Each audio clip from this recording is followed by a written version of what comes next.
Welcome back to Back Nine Golf Entertainment. It is the IU Indy Coaches Show here on the ISC Sports Network.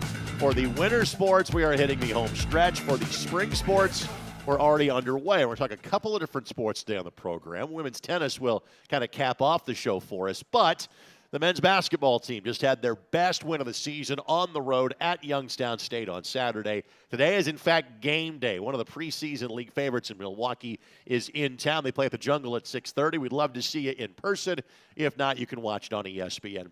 Kind enough to join us on game day is the men's basketball coach at the IU Indianapolis. It is Paul Corsaro that joins us now. Hello, my friend. How are you? Good. How are you doing? I'm doing good. Saturday was a big win for you guys. Youngstown State's a really good team. A team that got you by 16 here in this building on January the 1st. What changed the second time around against the Penguins? Yeah, it was a big win for us. I told the guys heading into the game that even though they beat us by 16, in the box score, I didn't feel like it was a 16-point loss. When you really went back and watched the film, there was a couple key plays that really swayed the momentum of the game. I felt like it was a lot closer than the box score indicated. So felt like we were closer than a lot of people might have thought if they just looked at the score. I think, we proved that with the last game. We changed a few things in terms of game plan. I thought our guys played with an edge.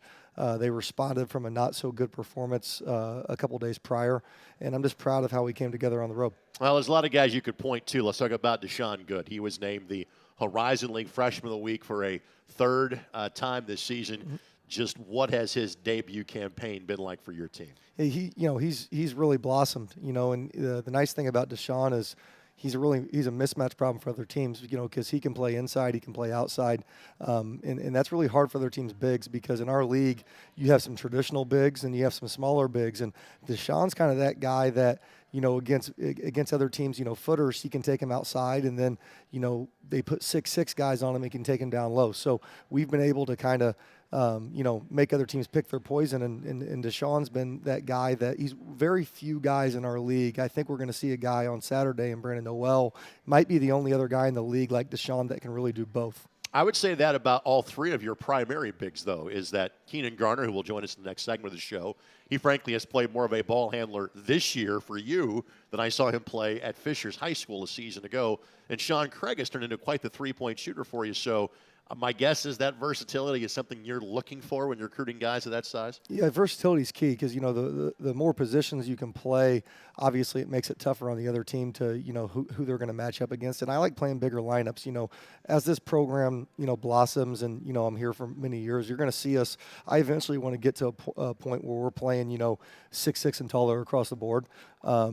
By the time KG, and that's what we call Keenan, by the time he's done here, he's going to be a full-time point guard by the time he's a junior and senior. Kind of a Draymond Green point forward. And I told him, you got to. Walk before you run. So we're not going to do that, full time right now. We've been kind of, baby steps, putting the ball in his hands, and he's done a great job with that. But when he leads the break and he handles the ball, it's impressive, and it puts a lot of pressure on the defense. So he's just going to, Keenan, and I will talk to him in a little bit, he's going to be a guy that has the ball in his hands more and more and more. He's had to play a little bit more big this year than anticipated due to injury. Julian, Tamaris has been out a little bit. And, Keenan's so unselfish, he just does whatever it takes for the team to win. We touched on this the last time you and I had this conversation about a month or so ago. Again, the way that Sean Craig has blossomed and has gotten more of an opportunity here than he did at Indy, even at times. Just your thoughts on his continued progress over these last few weeks. I mean, he's a beast. He's a walking double-double. His motor is incredible.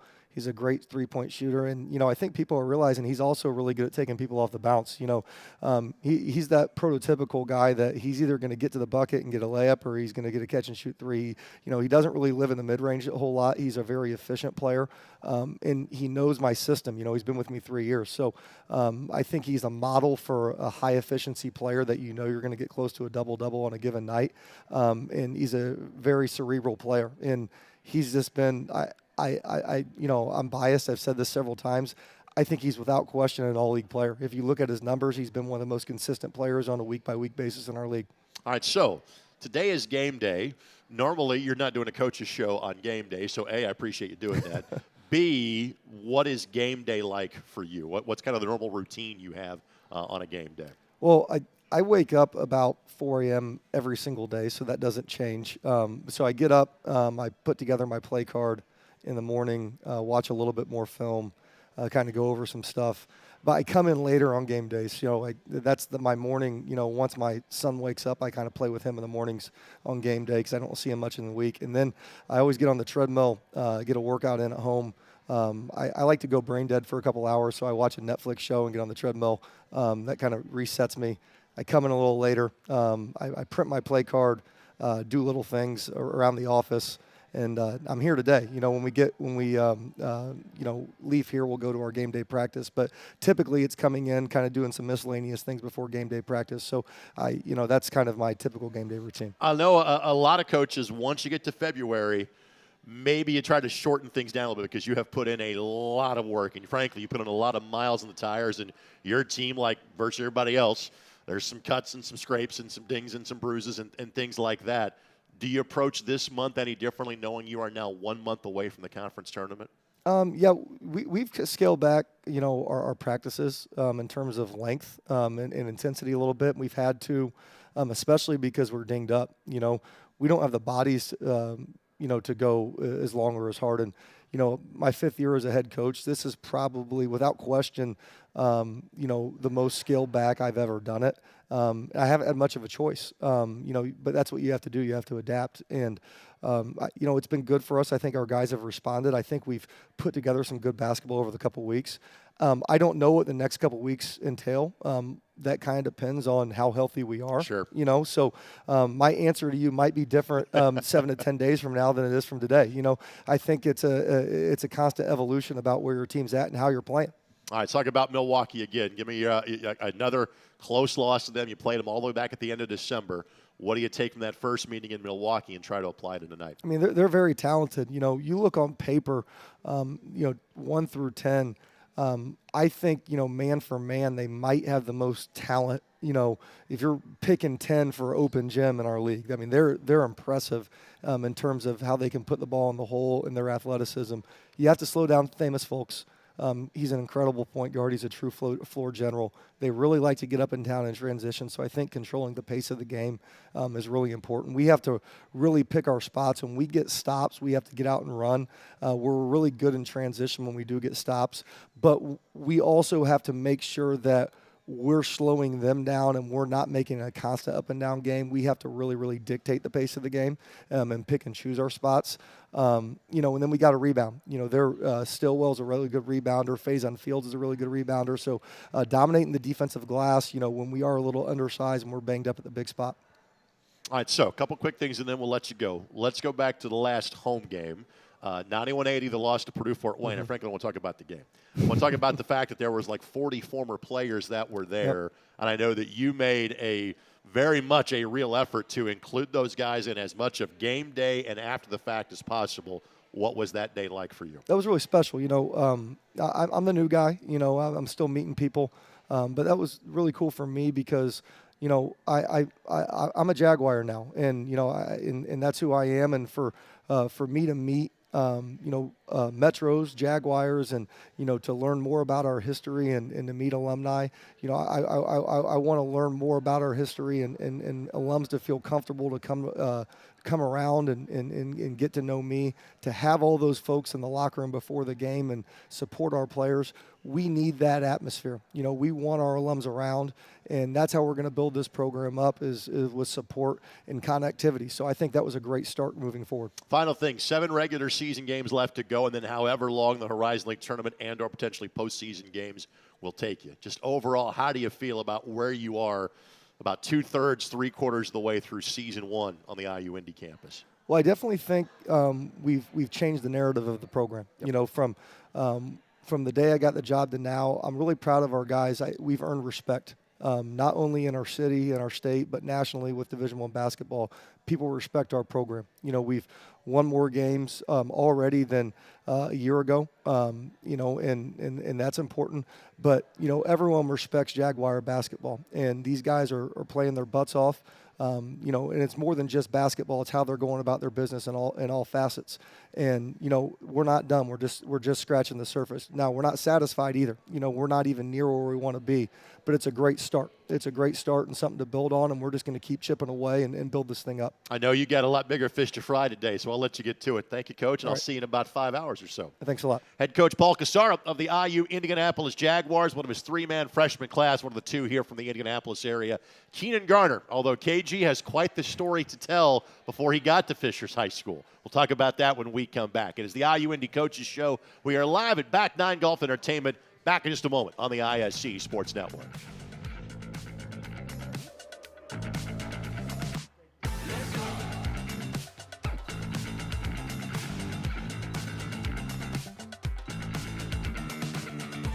At Indiana Members Credit Union, we're invested in more than just your finances. We're invested in your future, the future of your family, the well-being of the community you live in, and in those who dream big.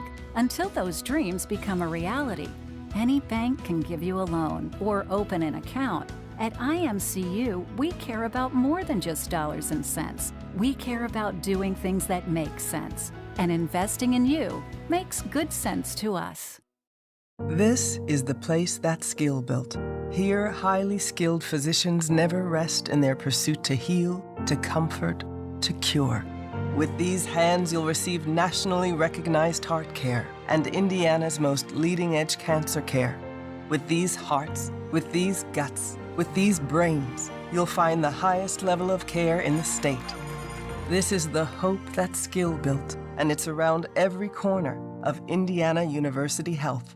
We gon' push it to the limit, we gon' rise together, side by side to the finish. Down the ride forever, when we ride, we gon' ride together. So together we ride, certified. It's together we ride, we gon' push it to the limit. We gon' rise together, side by side to the finish. Down the ride forever, when we ride, we gon' ride together. So together we ride, certified. It's together we ride, we gon' push it to the limit. We gon' rise together, side by side to the finish. Down the ride forever.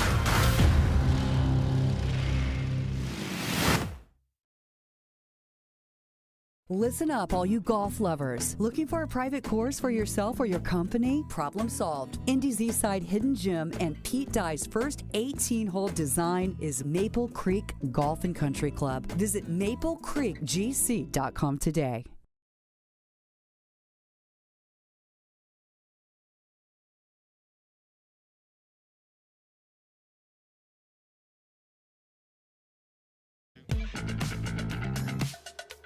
Welcome back on the IU Indy Coaches Show. Thanks to our ISC Sports Network crew behind the scenes, Vince Morales, Jordan Shue, Charlie Hammock. Thanks to Ed and Emily with all the good folks at IU Indianapolis. And we are here at Back 9. We are here every other Wednesday. We've got two more coaches shows left to go, February the 19th and March 5th, to wrap up the 12 that we have on the docket here for the 2024-25 season. For the last couple of years, I've seen this young man play a lot of basketball. First, last year at Fishers High School, leading them to a state championship. Then for the Indiana-Kentucky All-Stars in early June. And now for the IU Indianapolis Jaguars. From Fishers, but spent a lot of time in Germany growing up as a kid. It is Keenan Garner that joins us now. KG, it is good to see you. How you doing? I'm doing good. How are you? I'm doing fine. So, all right, let's talk about kind of the here and now, and then we'll kind of work backwards from there. Overall, how's your first year as a college basketball player treating you so far? I'm really enjoying it so far. I mean, I'm having a lot of fun. I mean, just meeting the guys, living on campus, being able to experience, like, my first year of college, do all the classes and stuff like that. I think it's a really good time. And then, obviously, being able to enjoy playing basketball every day, being able to go in the gym whenever you want. I mean, like, I'm just becoming more of an adult, and I'm really enjoying it so far. Coach Corsaro got the job in late March. You're playing for a state championship this spring on March 30th. Pretty soon after that, you're saying, hey, this is where I'm going to school. Why was IU Indy the right place for you? I felt like I had a lot of different options I could go to, but I feel like I just really clicked with Coach Corsaro. I mean, just the phone, like conversations we had on the phone, him coming out, meeting him in person. I felt like this would be a really good spot for me. I mean, it's pretty local to where I'm from. I mean, I didn't play a huge decision, but I mean, it's also something to think about. And then also I felt like this could be a good opportunity for me to develop because I feel like he truly does believe in me. He believes in my abilities, and he believes in, like, trying to develop me. I mean, you saw that, like, he got the job, and I think, like, a couple of days or that day or something, he offered me a scholarship to come play for him. I had already had a scholarship from him when he was at Indy. So it was just, big time. He got the job, thought about me, offered me. I felt like I could come here, play minutes, gain some experience, and really develop my game with him and the assistant coaches that come with it. The joy of what I get to do in terms of calling the men's basketball home games is that, I'm courtside, or in the jungle, I'm literally right next to the coach's box and to the bench. And so I get to hear the conversations as in, KG, bring the ball up the floor. So normally it would be Jarvis Walker, Alec Milliner, sometimes Paul Zelinskis. Oftentimes it's you that's initiating the offense. Did you think you would play this much with the ball in your hands when you got to the college level? Yeah. I mean, I had conversations with Coach Corsaro about that, and he always told me, like, he believed in that part of my game, and he thought that was, like, a big part of my game. At Fishers, I played a good amount with the ball in my hand like that as well. But just, like, working on ball handling, skill development, and stuff like that. I didn't think I'd have the ball in my hand this much, but it just shows how much he believes in me and how much he believes in my ability, and I've tried to do the most with that opportunity. All right, so with that, you're playing for a really good coach in Paul Corsaro. You've played for a tremendous high school coach the last 2 years in Garrett Weininger. Just what was that experience like? How did that prepare you for what you're doing now? Yeah, Coach Weininger, he's definitely one of the best coaches I've ever played for. I mean, just like everything, like he's just an everyday guy. I mean, just how he is on an everyday basis. He comes in, he works. I mean, you could we were making our state championship run. He was having his third kid, I believe, and I mean, he was still just there every day, just so present. I mean, that speaks to his family and him as well. I mean, he's just like so committed every day, and he's just a great guy and an even better coach. I saw your Tigers win by 41 on Saturday night against Carmel, which I know is a big deal for you, given the fact that was the one loss from a season ago was against them. How close to tabs you keeping on the undefeated state champs these days? Yeah, I still have a lot of friends that play over there. I like to keep in contact with them a lot. I mean, just try to catch as many games as I can. It's tough trying to come out to games because I'm obviously playing at the same times and stuff, but I am trying to keep up as much as I can and lock in on those games. I mean, they're killing it this year for real. I mean, we won 31 straight now. They're 18-0 this season. I mean, they're building something special over there, and I definitely have them as my pick to win state this year. It's like you're reading off my notes. He has the winning streak down cold, knows it exactly. All right, so with that, tell us about how you ended up at Fishers High School, because I've kind of heard it as almost kind of one day at open gym, you show up, and after a practice or two, it's, hey, yeah, we got a spot for you on the team. So explain to me how you end up at Fishers High School. So we moved over to Indiana. I didn't know where I was going to go to high school at that point. My dad got a promotion to work over here at a job for him. It was a big opportunity for him. So we moved over here, and initially I was planning on going to North Central. I was going to go play for them. I tried to enroll in school there, tried to go to the front office, and we didn't have a house yet because we had just moved here. So I couldn't enroll. So we were like, all right, if this is going to work, my mom, she's big like that. She's big on school and stuff. She was like, we need to get you in school as soon as possible. So then we started looking at other options. Looked at some schools up more north. We looked at Fishers, and we were like, yeah, we had a day off. We went over there and drove up there, checked it out. I took a little walk around the school, and I told him I played a little basketball as well. And the lady showing us around, she took me to go meet Coach Weininger. At first, he asked me if I played basketball. I was like, yeah, I play a little bit. So he didn't really take it too serious. And then I think we kept going on in the tour, and he had traced us down later that tour. And he came talked to me, and I ended up going to Fishers then. I was going to say, Kevin Gann is crying watching this, who's the head coach at North Central, for those of you that don't follow. How many years had you been in Germany before you guys came back here? I think about six. Yeah. I think about 6 or 7. And I know the team is taking a European trip this summer. Yeah. Are you going back over there for a little extended time as well?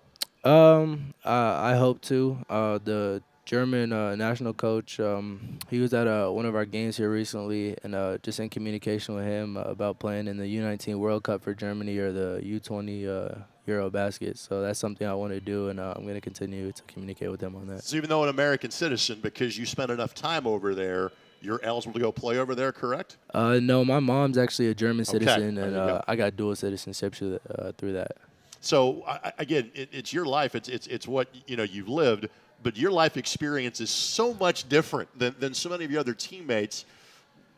What's that difference like? How do you feel that maybe that helps you as a basketball player? Because my guess is, I think you're a little bit more mature at a younger age than some others because of that. How do you feel that has helped you? I feel like it's helped me a lot. I mean, just being able to play at a lot of different places, meet a lot of different people, like see how a lot of different people approach the game, and learn a lot of things from a lot of different people. Playing over there, see how they play the game, is different styles. Like, what can you take from that style of basketball and kind of incorporate in your game? And then obviously coming over here, what can you take from the game over here and just kind of build your game around that? And I feel like that makes me kind of unique as a player, because I can pull from both of those, because I have both of those experiences and kind of incorporate both of those into my game. Final thing before we let you go, I asked this of Coach Corsaro. I'll ask it of you. Normally you're not doing interviews on game days. Kind of what is your game day routine now for you when you're a college basketball player? If we're at home, I'll usually have a class or study tables or something like that. We usually do what we always do. We have our pregame practices. It really just depends. I mean, it's so different every game day. We'll play at like 2 some games to like 7 some games. I just like to take a little time for myself, kind of clear my head before every game. That's one of the big things. And then I like to listen to music a lot, kind of get myself hyped up and ready to play the game. I won't even ask what it is because I'm sure I wouldn't know what it is, because I think I've aged out of that demo. Buddy, we'll let you go. It's good to see you as always, and I'll see you in a few hours. Yes, sir. Keenan Garner, again, freshman from Fishers by way of Germany, joining us here on the IU Indy Coaches Show. We'll change from basketball to women's tennis when we come back. Back in a moment on ISC.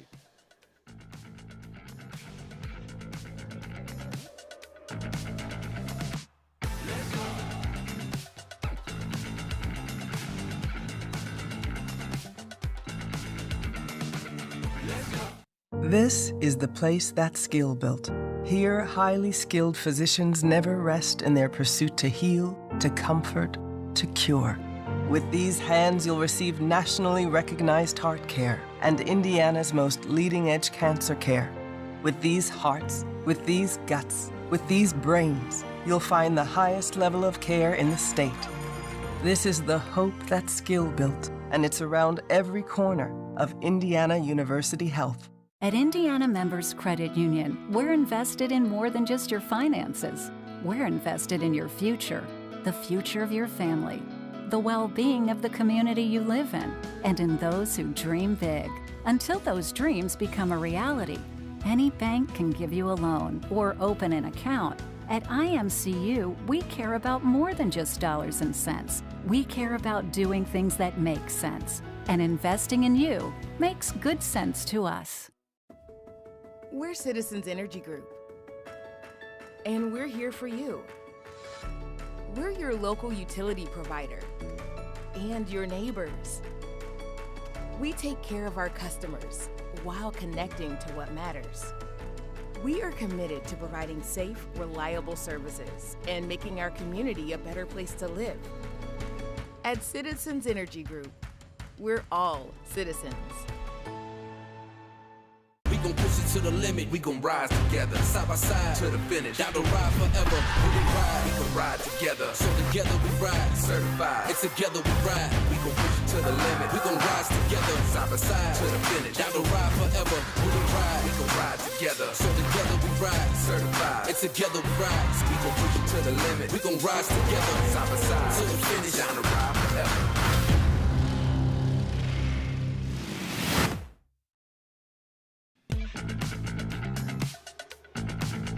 Welcome back for the final time today here on the IU Indy Coaches Show. Again, thanks to our great sponsors that bring the show to you. Thanks also to our friends at Key Bank and White River State Park. Again, we do this every other Wednesday. We have 2 more shows left to go, February 19th, March 5th. And again, we're live at Back 9 Golf Entertainment on the southwest corner of downtown Indy. Place that if I'm going to spend time someplace other than, say, a gymnasium or an arena this time of year, it's often at West Indy Racket Club. But there's a person that spends a lot more time there than I do. He is the women's tennis coach at IU Indy, Pawel Gajdzik, that joins us now. Pawel, good to see you. 3 home matches as well to kind of start the spring season. That's not normal, is it? That is correct. Well, thanks for having us on the show. Yes, West Indies has been very, very a good friend to us, and we've been able to open up our home stretch here. Actually, this year we play a lot of matches at home, but it's been a good trip so far, and the team is picking up. One thing I noticed, and again, it wasn't the result you wanted. It was a 7-0 defeat.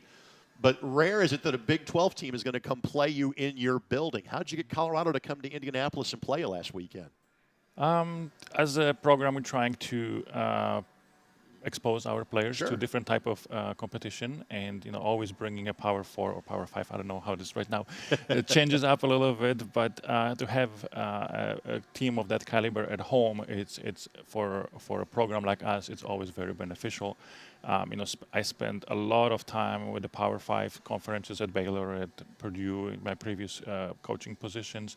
I have a lot of connections in that field, and one of the former assistants right now is as a head coach at Colorado, and they've been looking for a match, and we've been here, so it always works out really well for that. Very good. All right, so you go on the road for the first time this weekend. You go over to the Lindenwood to play on Saturday. What's your expectations for that one?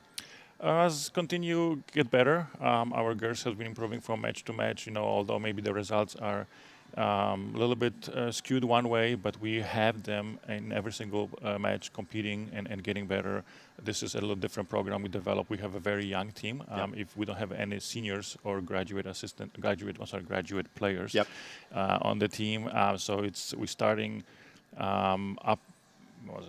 Sophomore and junior at number 1 and 2, and then we have the same thing, sophomore and junior at 3 and 4. Those are very young teams. You don't in college, especially in college tennis, you don't win with underclassmen. You're usually waiting for them to come into junior, senior years, and that's where you start seeing the biggest jumps. But to have them in those slots and gain that experience is very, very beneficial, and we hope to see that progressing this weekend and the following weeks. And for some that don't maybe follow college tennis on a regular basis, it has really become a largely indoor sport in this part of the country. In other words, you start playing matches really in mid-January, as soon as you kind of get back, from the semester break.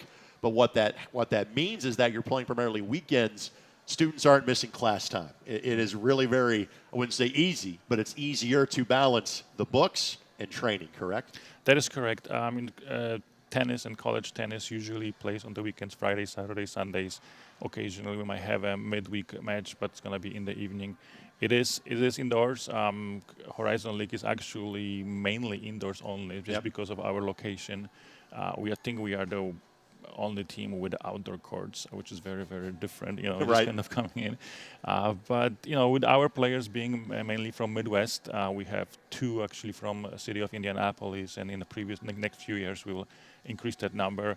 It's something what they grew up with, and they've been around that kind of weather and that kind of play for whole their life, so that's very exciting. And again, and this is not just unique to tennis, but it happens in a lot of Horizon League sports.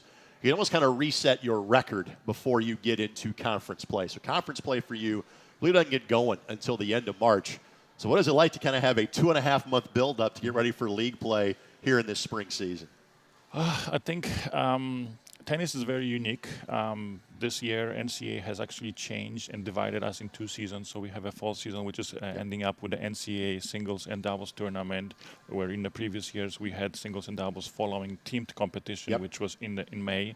So a fall season is really, really important. And then as we're coming into the spring season, opening up with the non-conference matches, which gives us opportunity to play teams from out of the region, out of the Midwest, like Colorado comes in, or we go to Florida to face some teams from New York area, New Jersey.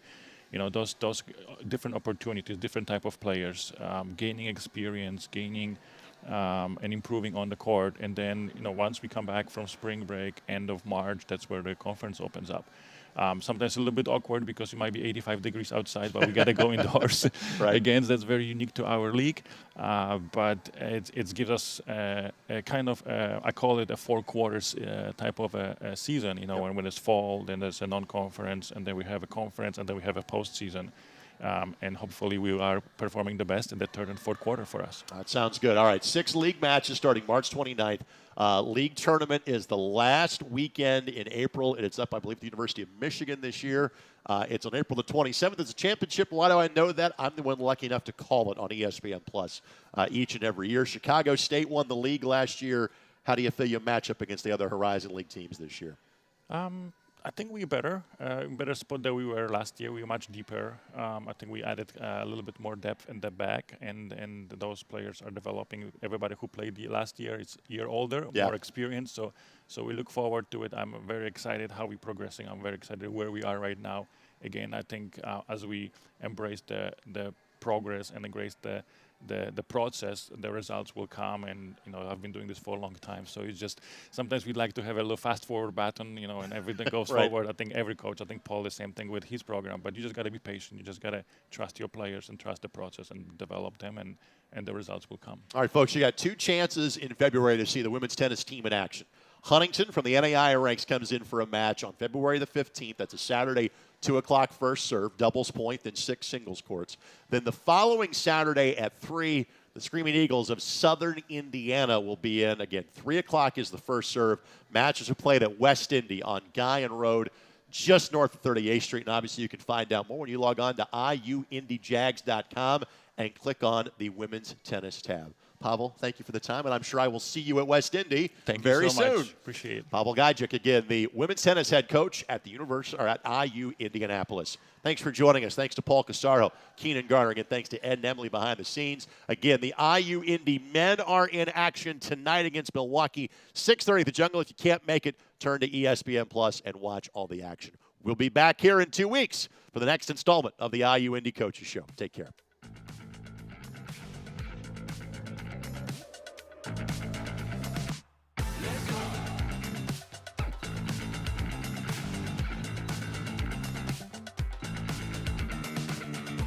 At Indiana Members Credit Union, we're invested in more than just your finances. We're invested in your future, the future of your family, the well-being of the community you live in, and in those who dream big. Until those dreams become a reality, any bank can give you a loan or open an account. At IMCU, we care about more than just dollars and cents. We care about doing things that make sense. And investing in you makes good sense to us. This is the place that's skill built. Here, highly skilled physicians never rest in their pursuit to heal, to comfort, to cure. With these hands, you'll receive nationally recognized heart care and Indiana's most leading-edge cancer care. With these hearts, with these guts, with these brains, you'll find the highest level of care in the state. This is the hope that's skill built, and it's around every corner of Indiana University Health. We're Citizens Energy Group, and we're here for you. We're your local utility provider and your neighbors. We take care of our customers while connecting to what matters. We are committed to providing safe, reliable services and making our community a better place to live. At Citizens Energy Group, we're all citizens. Listen up, all you golf lovers. Looking for a private course for yourself or your company? Problem solved. Indy's Eastside Hidden Gym and Pete Dye's first 18-hole design is Maple Creek Golf and Country Club. Visit maplecreekgc.com today.